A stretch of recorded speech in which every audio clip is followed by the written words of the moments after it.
Hello and welcome to Quartzlight, your car brochure channel, and in today's episode we're going to start a new series for the 1980 Vauxhall range.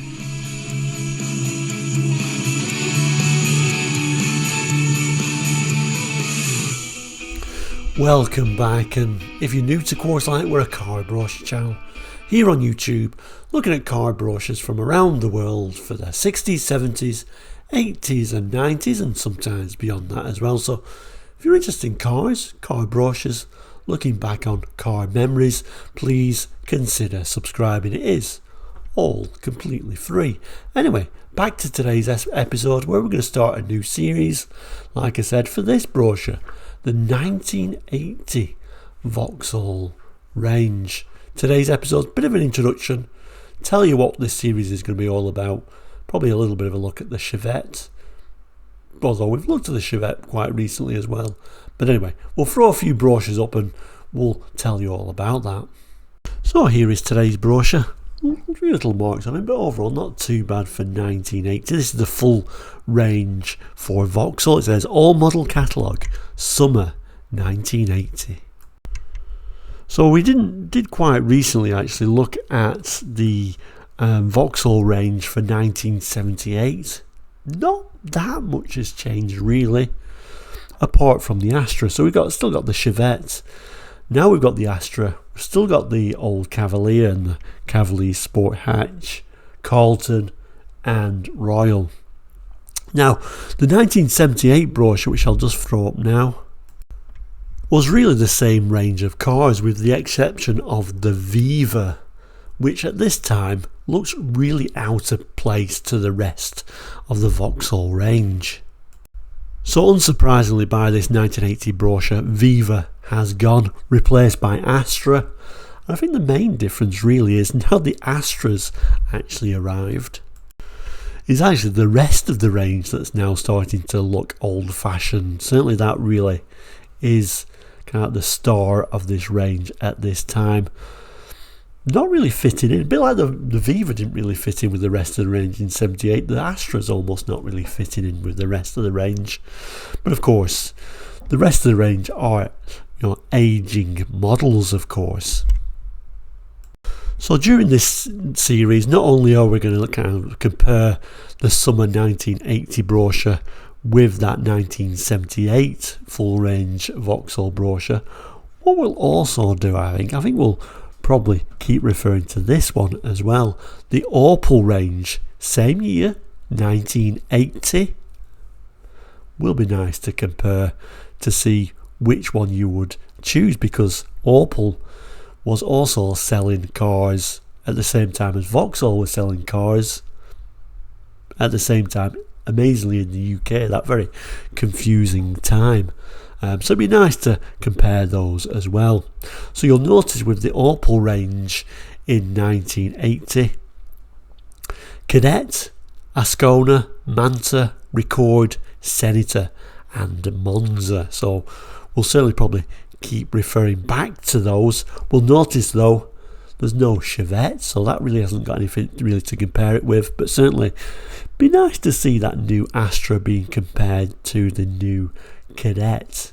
That'll be next week. We'll do that comparison, see which one of those two models we would have chosen, see how the range differs. But anyway, back to the main brochure. Like I say, we're going to look at the Chevette.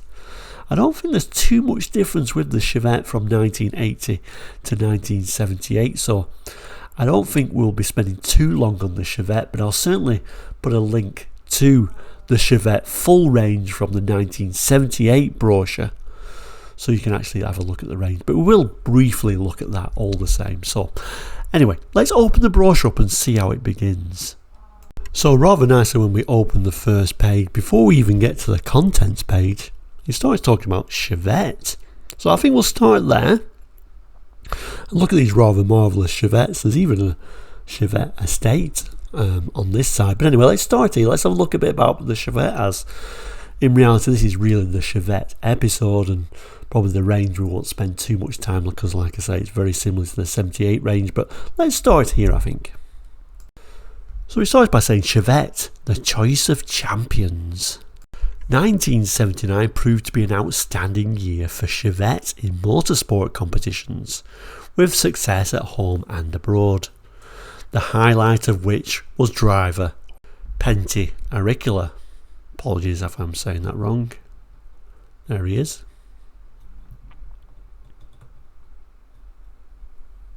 Becoming British Open champion, the 1980 programme will see Pentti in action again for DTV, when he will be contesting the European Rally Championship. And his teammate DTV driver Jimmy McRae will be contesting the British and Irish Open Rally Championship. The Rally Chevette 2300 HS Sports a 16-valve twin-cam 2279cc engine with twin carbs and produces about 250 bhp, a thoroughbred from the pedigree Vauxhall Chevette range. Possibly just a shame that they never actually put that 2300 HS 16-valve engine into a production Chevette. That would have been very interesting, wouldn't it? But really nice image of this DTV Chevette. Looks fabulous, really, doesn't it? And also shows us an actual model with an actual number plate. I haven't looked to see if this is still around, but I'm sure it's sadly gone. I always like yellow for a Chevette. I don't know. Certainly them low spec Chevettes in yellow I quite liked, actually. But yeah, interesting to show this DTV Chevette in there as well. And yeah, I do kind of understand that there were kind of some 2279 engined Chevettes because they had to build some, but I think there was only about 400 or so, those sort of HS or Evolution type models. But would have been nice to actually see an actual proper production model of a 2279 Chevette, wouldn't it? It would have been very interesting,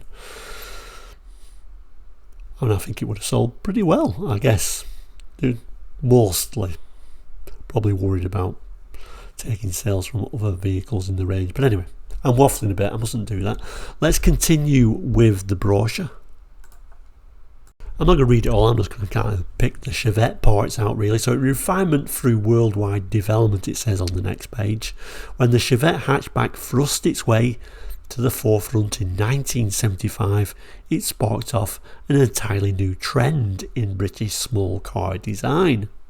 Since then, and then it starts talking about the other models in the range and the very latest Astra. It then goes on to tell us about Chevette. Its sporty handling and sheer fun to drive have kept it consistently amongst the top 10 best sellers since its introduction. And the title image is actually a Chevette estate there, isn't it? Anyway, let's move on. So when we eventually get to the Chevette range, we're greeted with quite nice imagery. Let's have a look at the text first. It says, Chevette, the Vauxhall Chevette's appeal is unique. It combines style with improved roominess for people and things, zesty performance with pleasing economy, family car comfort with tremendously sporty handling. And there's a choice of GM auto transmission on the L and GL models. Image is a rather nice image of a Chevette GL with that sort of rear window unusually opened and all that dust going inside. A little bit of a strange image. And then if we move down, we get a small image of a Chevette L, the auto gear shift,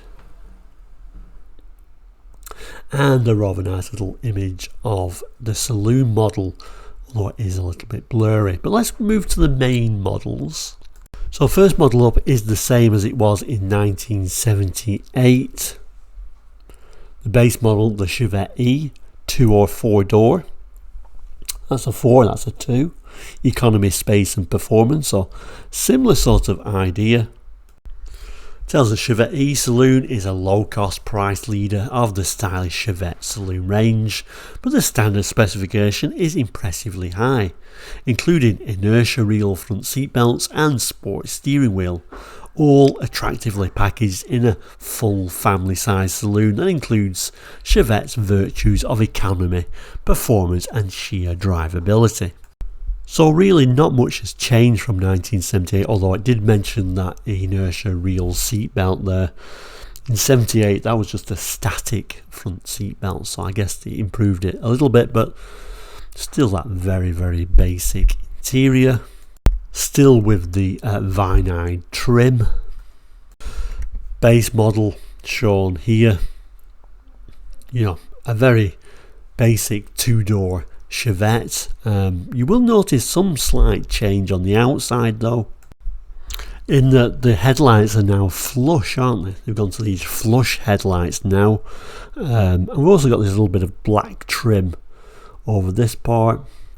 Can't remember if it's the driver or passenger side, but there was a little flap there where your petrol cap was. Just going to have a look at the earlier 78 Chevette, and we can see the headlights have got this sort of recessed design at the front there, haven't they?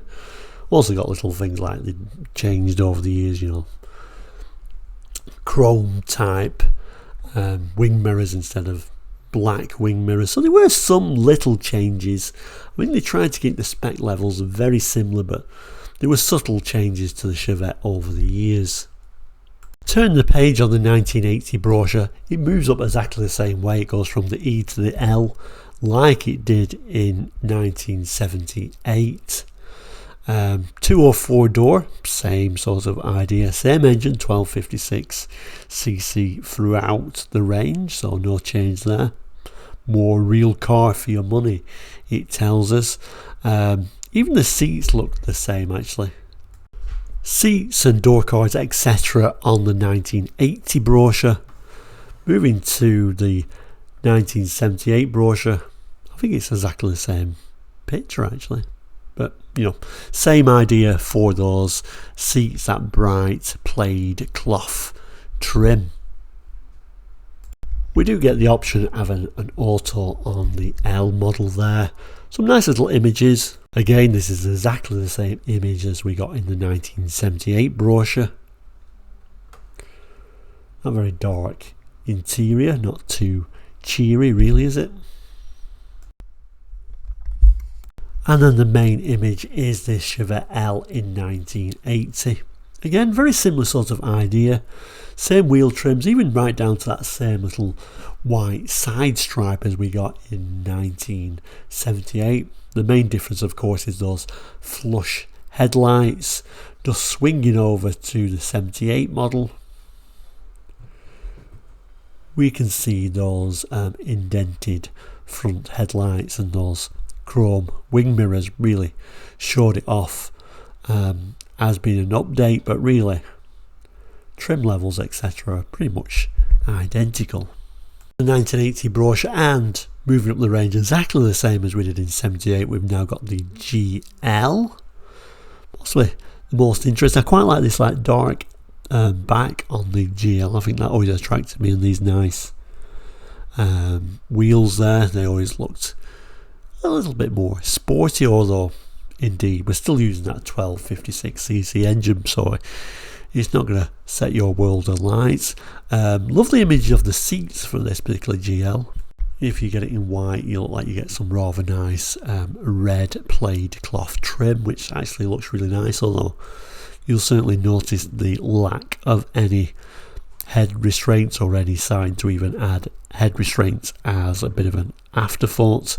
But in fact the seats are the same as what they were in 78. There is your 78 brochure. It looks different because it's a different colour, but it's only a different colour because it's a different coloured car essentially. Same sort of bold plaid cloth trim as before.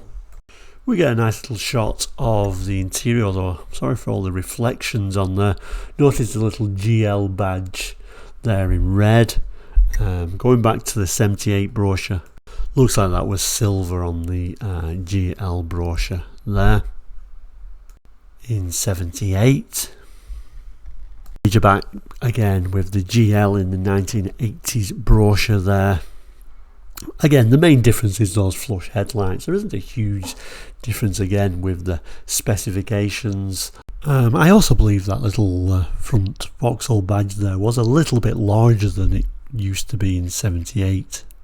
I've also just noticed this is actually, I think it was a stripe, but I think it's actually a protective side moulding that's been added on these later Chevettes as well, on the higher spec model at least on there. And if we look at the rear, we can see it's going to be badged very similar. Again, we've still got the black area for the GL, and we'll have a look at the 78 brochure in a moment. But you will notice on there that we've got an introduction of this little bit of a fog light, actually. A bit of an afterthought, isn't it? And also note the black on this part here, just flicking back to the 78. I would say badge the same, but actually if you notice the badge has moved. It was on this side and now they moved it over to there. I hadn't noticed that before, but what I was going to say is no fog lamp. I wonder if that was due to regulation change. I wonder when they mandated fog lights and all these manufacturers sort of stuck them on the bumpers as an afterthought. Must be around about this time. You'll also notice, and this is a quite good picture to show you, that it was body coloured, this area where it's now black, isn't it? But we've still got those rather lovely wheels, those sports wheels, which I quite like for the GL version. We've still got the 3-door state. Not really much to show you on there, because essentially it looks like they've used very similar images, interestingly enough. And I suppose I should show you this because this is quite amusing. This is your 1978 Chevette. You know, notice the usual sort of things. We've got our chrome mirrors and the recessed lights. But interesting, rather than just photographing the new model,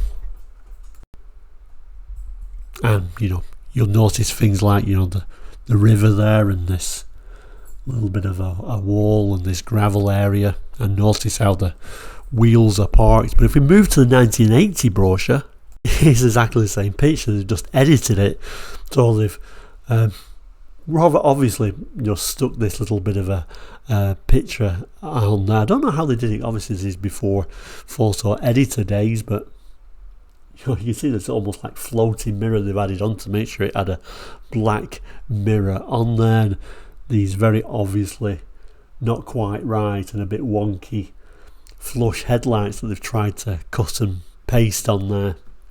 However, they did it in 78, which all looks a little bit wonky.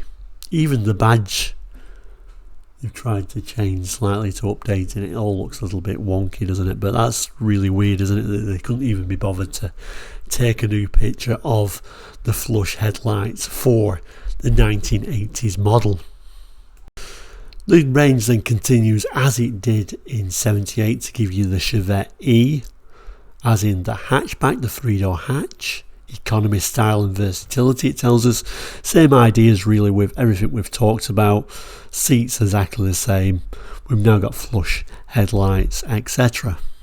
Similar story with the L, and in fact they've used the same pictures again, so exactly the same picture used from the rear between the 1978 and the 1980 brochure, although we noticed they've drawn a fog light on the back there. Interestingly enough, they've also swapped the badge around as well from that side to this side, so they've tried to edit the pictures rather than actually taking new pictures, which is quite a lazy way of doing it really, isn't it? Actually, it's interesting, you know, when you do put these pictures side by side, because the more you look, the more differences you actually see that's been edited. It's almost like the children's game Spot the Difference, really. The original image, how it was shot, and then the image that, well, it's been cleaned up a lot, hasn't it? So it's certainly brighter, but all those little edited differences on the picture. One more I just spotted, actually. The actual size of the Vauxhall script there, we talked about how that has moved over, but the size of the script, if we just move over, a much larger script actually on the back there. I hadn't noticed that before, but they've obviously had to add that on the newer model as well, and then that's the mirror that they've very crudely changed over to the newer mirror. The wheels themselves are exactly the same though, with that little Vauxhall badge in there. But anyway, keep looking, you might find more little tiny little changes they've edited on there. Anyway, let's move on. Pictures carry on being the same pictures, just edited it. 78 and 1980. Same interior shots, as you can see. Same image for this front shot, but again they've edited the front to give it these flush headlights. And then this is your final model, the Chevette GL. Again, exactly the same, just updated the lights, badges, etc. No huge differences. I always liked the GL version, like I've said previously. That blue and that blue interior look really nice, don't they? I love the colours actually for the Chevette. A real large colour range of 12 different colours for the higher spec models, which was always nice. Always a lovely looking interior. This one is plaid cloth, of course, again, same as it was in 1978. So there we go, that is the start of this new series for the Vauxhall Chevette. I didn't want to spend too much time on the Chevette, but I think I ended up doing it anyway. Comparing the 80 Chevette with the 78 Chevette. And interesting how they didn't take new pictures, they just edited the old pictures, but quite clever how they did it. I would have loved to have watched how they did it in the 80s and even in the 70s they were doing that sort of thing. I would love to see how they actually did that before the days of, you know, very easily being able to do it for the everyday person today, being able to edit those shots. But it would have been nice and possibly a little bit lazy that they didn't actually take new pictures of the new Chevette with those flush headlights. Very strange indeed. And of course for the Chevette around about this time, lots of really nice special editions, like, you know, things like the Chevette Luxe, and also, you know, you had the specials as well with another two-tone type treatment. And I always thought they actually really quite suited the two-tone colours, really, the Chevette. But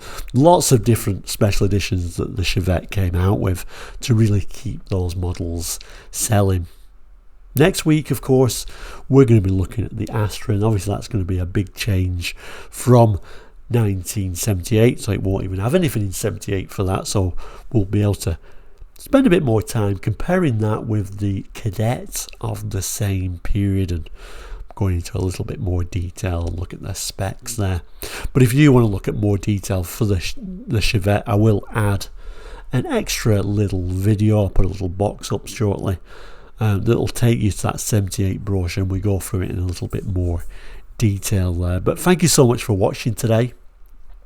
And as we say, as always, please do like and subscribe. Subscribing is completely free, helps us grow the channel, helps you stay in touch with the channel and see new episodes coming out. But overall, thank you so much for watching today. Look out for those boxes of other episodes. You click on those if you're on a cell phone or